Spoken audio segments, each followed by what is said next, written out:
Merci, Monsieur le Président. Monsieur le Président, je voudrais tout d'abord vous remercier d'avoir convoqué cette importante et opportune séance tenant compte des récents développements de la situation sécuritaire dans la zone métropolitaine de la capitale d'Haïti. Je remercie M. Djenka, Mme Juma et M. Cohen pour leur présentation. Je suis également très honoré de la présence du docteur William Pape, une référence en matière de traitement des maladies infectieuses en Haïti et dans le monde, qui nous a fait un témoignage poignant de ce supplice que vit la population haïtienne soumise à la violence des gangs armés.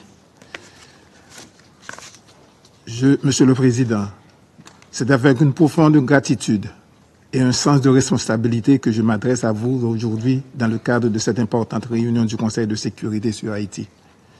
J'ai été frappé par cette grande convergence de vues qui caractérise les différentes interventions sur la meilleure formule de faire face aux nouvelles situations qui se développent dans le pays au cours de ces derniers jours. Je vois dans les nombreux commentaires formulés par les membres du Conseil une volonté de trouver une fois pour tous des éléments de réponse appropriés permettant de contribuer à résoudre de façon durable cette crise multidimensionnelle qui ronge le pays. Cela traduit une compréhension sincère des aspirations et des besoins du peuple haïtien. Monsieur le Président, depuis le début du mois de novembre, Haïti vit une situation extrêmement alarmante.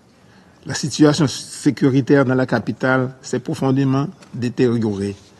Les gangs armés ont lancé des attaques dans plusieurs zones qui jusqu'ici étaient épargnées. C'est le cas de Canapé Vert, Bourdon, Musso et de Pétionville dont ils ont tenté de prendre le contrôle. Les bandes armées deviennent de plus en plus violentes et audacieuses et ils opèrent sans crainte ni retenue. Ils commettent des exactions terrifiantes, meurtres, enlèvements, viols et incendies de maisons. Des enfants, des femmes, des hommes sont pris au piège de cette violence aveugle. En réponse, des milliers de familles fuient leur maison, laissant derrière elles toute une vie par crainte de devenir les prochaines victimes. La population vit dans un état constant de peur, confrontée à une violence qui ne fait qu'empirer chaque jour. Le principal aéroport international de la capitale est fermé, causant la suspension des vols en provenance et à destination de Port-au-Prince, en raison du fait que certains transporteurs aériens ont été touchés par des balles tirées par les bandits armés. Les images des habitants de certains quartiers, comme Solino, Nazon, Crissois et Delma, pour ne citer que cela, fuyant leur domicile, sont touchants.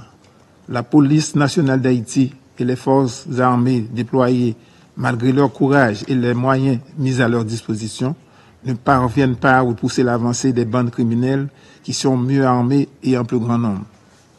La mission de support à la sécurité présente en Haïti, bien qu'animée de bonne volonté, connaît des défis de taille évidents.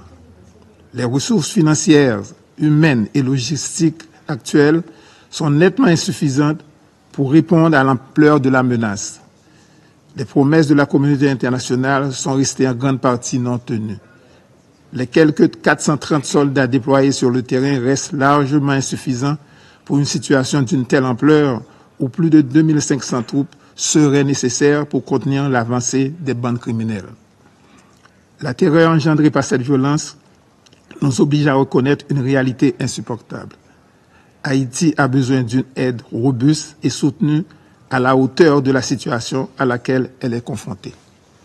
Cette situation alarmante nous interpelle sur la nécessité de solliciter la transformation de la mission de soutien à la sécurité MSS en une mission d'opération de maintien de la paix des Nations Unies, telle que l'a sollicité le président du Conseil présidentiel de transition, son Excellence M. Leslie Voltaire, dans sa lettre adressée au secrétaire général.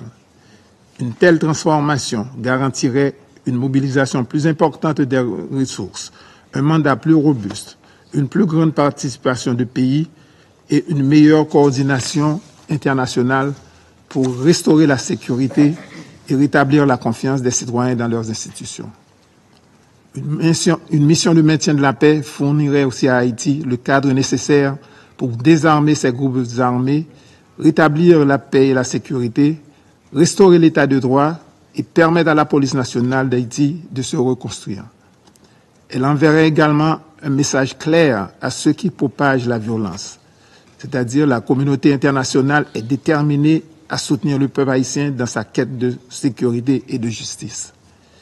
Il ne s'agit pas uniquement de restaurer l'ordre public, il s'agit de préserver des vies humaines, de reconstruire des institutions démocratiques et de redonner espoir à toute une nation. La sécurité est le socle sans lequel aucun progrès durable, que ce soit économique, social ou politique, n'est possible. Haïti se trouve donc à la croisée des chemins.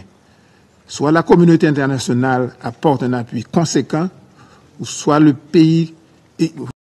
il laisse le pays sombrer davantage avec des conséquences qui s'étendront bien au-delà de nos frontières. Cette demande est soutenue par la CARICOM et l'Organisation des États américains, cette dernière ayant adopté récemment par son consensus une résolution appuyant la transformation de la MSS en une mission d'opération de maintien de la paix, tout en insistant sur l'importance d'une aide internationale continue pour restaurer la paix, l'état de droit et la démocratie en Haïti. Ce soutien est crucial non seulement pour la sécurité immédiate, mais aussi pour garantir la stabilité à long terme du pays et de la région. Nous remercions ces deux organisations pour leur engagement dans la recherche d'une solution durable à la crise haïtienne. Cette nouvelle mission d'opération de maintien de la paix dans le pays aura à fonctionner en tirant des leçons du passé pour ne pas répéter les mêmes erreurs de la MINUSTAH. Nous invitons aimablement le Conseil de sécurité à prendre cette décision qui soit à la hauteur des enjeux du moment dans le cadre de ses responsabilités en matière de maintien de la paix et de la sécurité internationale et montrer au peuple haïtien que la communauté internationale reste fidèle à ses principes de paix et de sécurité. Ensemble, nous pouvons inverser le cours de cette crise et faire renaître l'espoir. C'est le vœu du gouvernement et du peuple haïtien. Monsieur le Président, en conclusion, Haïti est à un moment critique de son histoire. L'inaction ou une réponse insuffisante risquerait d'aggraver une situation déjà désastreuse. Le Conseil de sécurité a l'occasion de démontrer sa capacité à répondre aux défis mondiaux les plus pressants en agissant avec détermination et solidarité. J'exhorte donc les membres du Conseil à répondre favorablement à l'appel du gouvernement de mon pays et à transformer la MSS en une mission d'opération de maintien de la paix pour le bien du peuple haïtien et pour la stabilité de notre région. Je vous remercie. I thank the representative.